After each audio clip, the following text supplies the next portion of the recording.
Oke teman-teman, Assalamualaikum warahmatullahi wabarakatuh. Semangat pagi, Dare to Win CK Jaya. Oke, sebelumnya perkenalkan, nama saya Arif Sudarmawan. Di sini saya sebagai Plant Trainer and Development PT Cipta Kridatama Site CK MHU. Dan perkenalkan juga rekan saya yang ada di samping saya ini. Namanya Muhammad Dhani. Dia nanti yang akan membantu saya dalam memperagakan video kali ini.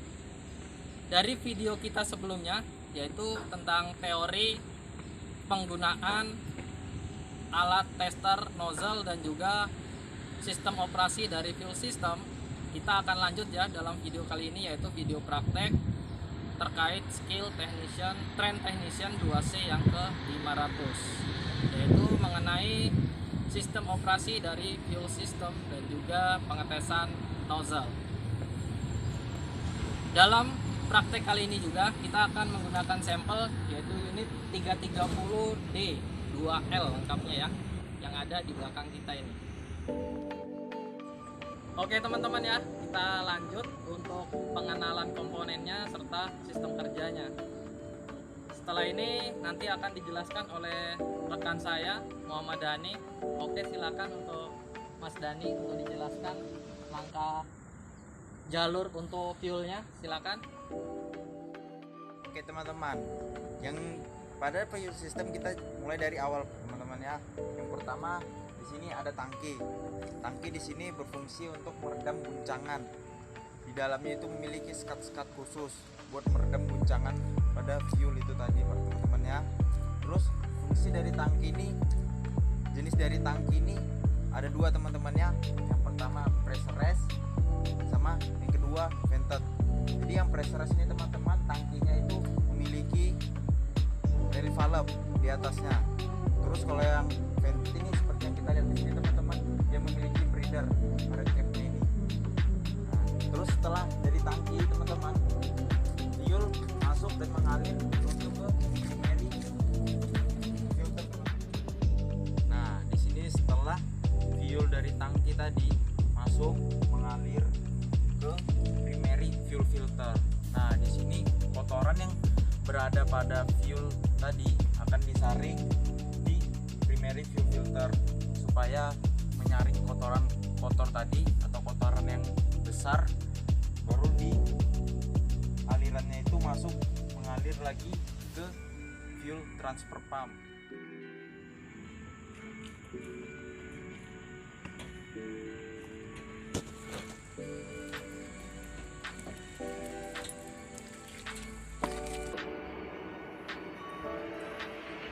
Oke teman-teman, di sini kita lanjut lagi. Setelah fuel tadi masuk dari primary atau primary fuel filter tadi, di sini dia masuk ke fuel transfer pump. Nah, fuel transfer pump di sini berfungsi untuk memompa atau mengalirkan fuel tadi masuk ke sistemnya.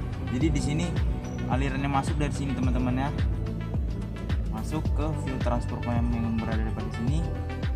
Nanti fuelnya tadi bakal dialirkan lagi menuju ke secondary fuel filter teman-teman.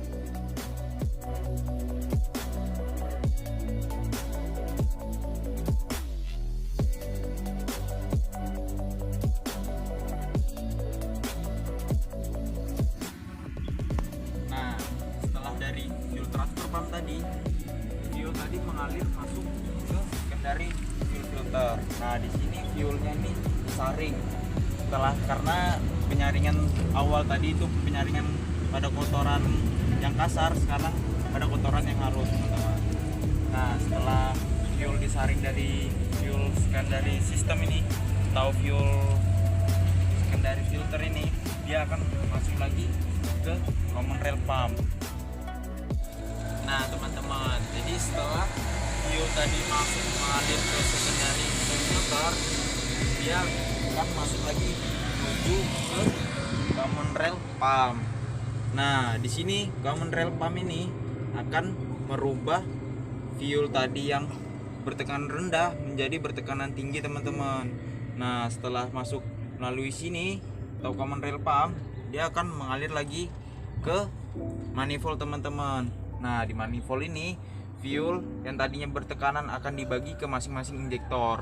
Nah, setelah dibagi ke masing-masing injektor, fuel tadi masuk, setelah pembakaran tadi masuk ke drain atau return dari fuel system ini, teman-teman. Oke ya teman-teman, tadi udah dijelaskan untuk jalur-jalurnya serta fungsi-fungsi per komponennya ya untuk fuel system. Jadi kesimpulannya, ini sistem common rail sebenarnya simpel ya, kurang lebih seperti sistem pump inline. Saya jelaskan kembali sedikit. Jadi alirannya dari tangki masuk ke primary fuel filter yang ada di sebelah tadi ya, sudah dijelaskan. Dari primary fuel filter masuk ke fuel transfer pump. Dari fuel transfer pump lanjut lagi ke secondary fuel filter yang ada di belakang saya. Dari secondary fuel filter, fuel tadi akan mengalir ke high pressure pump atau common rail pump. Dari sini maka fuel dialirkan lagi ke manifold. Dari manifold, fuel tadi akan dibagi ya ke masing-masing injektor untuk dikabutkan. Fuel yang berlebih tadi akan dikembalikan ke drain menuju tangki ya, melalui fuel return line. Serta dari situ untuk pengaturan banyak sedikitnya fuel dia diatur oleh elektronik.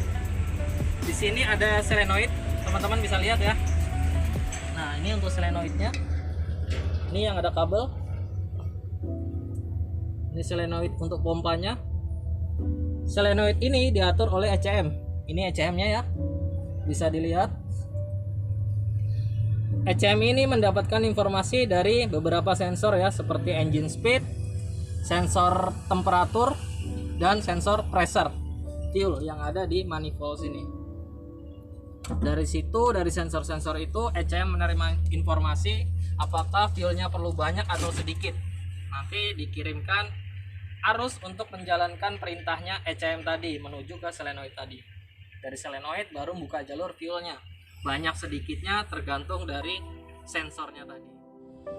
Baik teman-teman, tadi sudah kita saksikan ya untuk video praktek terkait skill train technician UAC yang ke-500 itu mengenai sistem operasi dan juga pengetesan mesin.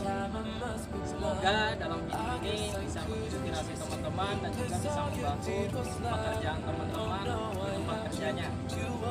Terima kasih juga kepada rekan saya Muhammad Dhani yang sudah membantu dalam mempraktekkan video kali ini. Dan juga terima kasih buat teman-teman yang sudah menyaksikan. Assalamualaikum warahmatullahi wabarakatuh. Semangat pagi, Dertuin Ceka Jaya.